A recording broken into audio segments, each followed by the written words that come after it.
For this tutorial, I'll be showing you how to avoid getting rejected on the Studypool platform. And when I talk about rejection on Studypool, I'm talking about one, tutorship rejection, as well as rejection of your uploaded documents. Both are two different things, because for the tutorship, you need to apply and take an aptitude test, as I told you earlier in the previous tutorials.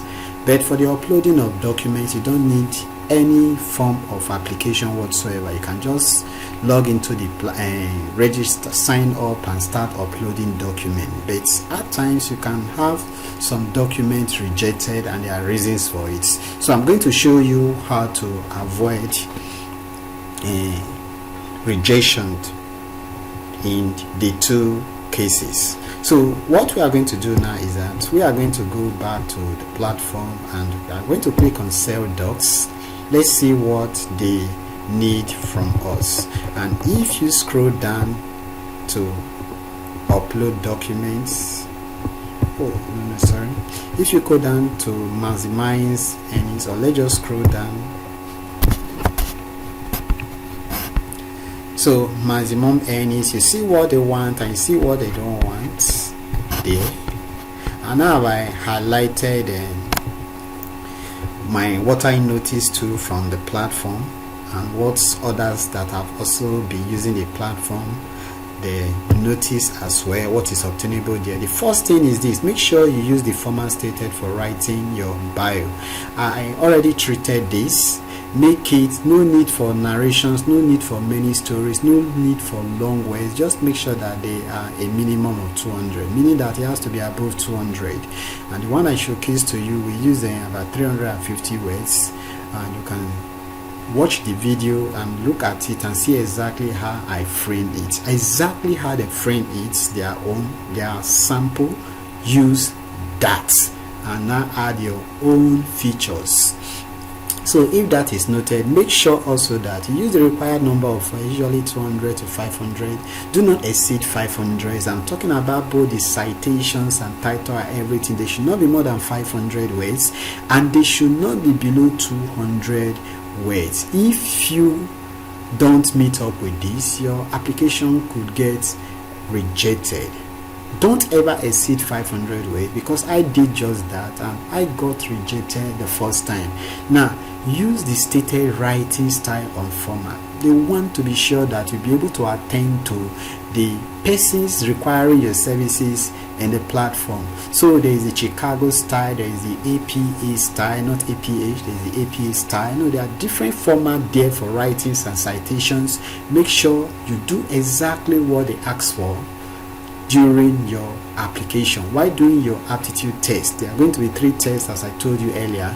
Then make sure that your article is not plagiarized. Now, to be sure of this, you need to use a plagiarism checker, and we saw how we could use the paper horse plagiarism checker. It's a powerful tool and it's free. You can paste up to more than 2,000 words, and it will not ask for any funding whatsoever. You don't need to pay for it. Then very, very, very important, you should use QUILLBOT or Grammarly, and there is a free option, the Grammarly. You can use it to check for your syntax, your sentence structures, your written words, to make sure that everything is grammatically correct, because they are going to do exactly that. They are not just going to be checking for plagiarism, they are going to be checking for your sentences, your syntax, your grammatical errors and everything generally. So make sure that everything is perfectly okay. So use Grammarly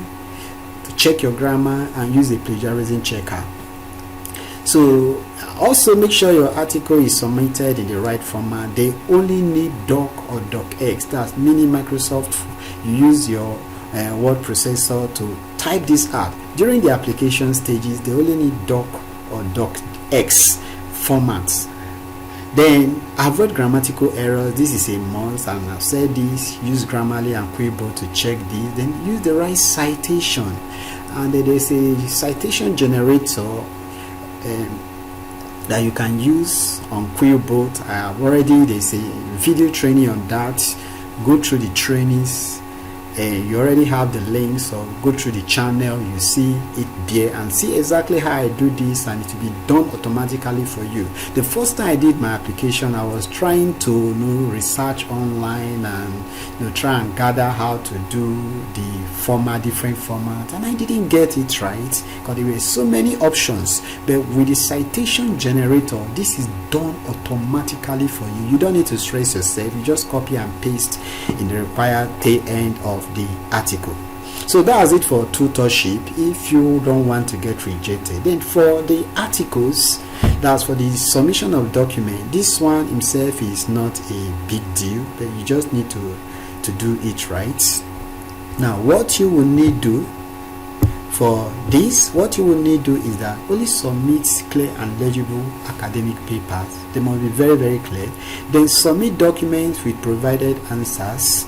That's make sure that if you are submitting questions, that the answers are also there. You don't submit just questions alone without the answers, you will get rejected. Even if they are approved before, and eventually you will get rejected. And if you keep on doing this, you will get penalized, and there are fees for this, and eventually you could get booted out from the platform.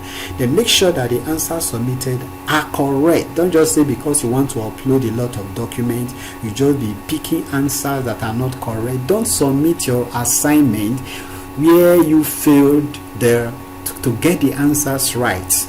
This is very, very wrong, and to get you in trouble with the platform. And please make sure that document uploaded has academic value. They must have value. You can submit different topics, mini importation, gadget importation, file, anything at all. They will sell, but there are some documents, as I told you, that sell more than others, and we are talking about really academic works now, talking about research papers, talking about projects, talking about test questions and answers. So this sells more than the previous I mentioned. Then most importantly, read the section that states that the kinds of document that can get rejected, and that is what we are going to do now. So you come here, you see that they are saying that this kind of document are low quality, bad titles, duplicate content. Users should not upload content from question and answer tutorial sections. You understand? Because some people will just go online and they will just copy question and answer and online and submit. That's duplicate content. That's plagiarism. You will get into trouble. It will get rejected.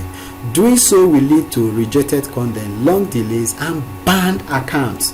So copyrighted material, uploading content that you do not have the copyright to, is strictly forbidden and against their policy. So that is noted. So content must be meaningful. Then you add the doc's details so that the student will be able to find your document. You understand? Strong title, the course details and tags and everything. So this has shown to increase sales by 480%, and I already showed that to you in the previous tutorial. Now let's see example of a very, very, very bad guide here. Now bad content type. Let's see this so you understand what they are trying to say. You see how blurry it is. Who does this? So if your class note is like this, it is going to get rejected. This is not, it's not clear, it's not very low quality. That's going to get rejected. Then look at this, the also discussion practice question. You see how everything is mumbled up together. Everything is just mumbled up together. Work cited is not there. This is very, very wrong as well. It will get rejected. Then the math quiz, let's take a look at it, and you see it here, the math quiz. All the questions are there. You understand? Those are all the questions. Then then just look at this, for goodness sake. No answers. No answers. So it is wrong. Then you also come down here. Then here is a good format, essay draft. See here the essay draft. See history, everything is there, and EPA formats, everything is cool. Then you see the citation, that's the references. Well done. Then also check the maths practice. You see the difference between the previous one. You see the answer there, see it, very, very cool. And then for the study guide as well, please take the time and do all this. For the study guide, you see it well formatted, and the final one, discussion practice questions, see it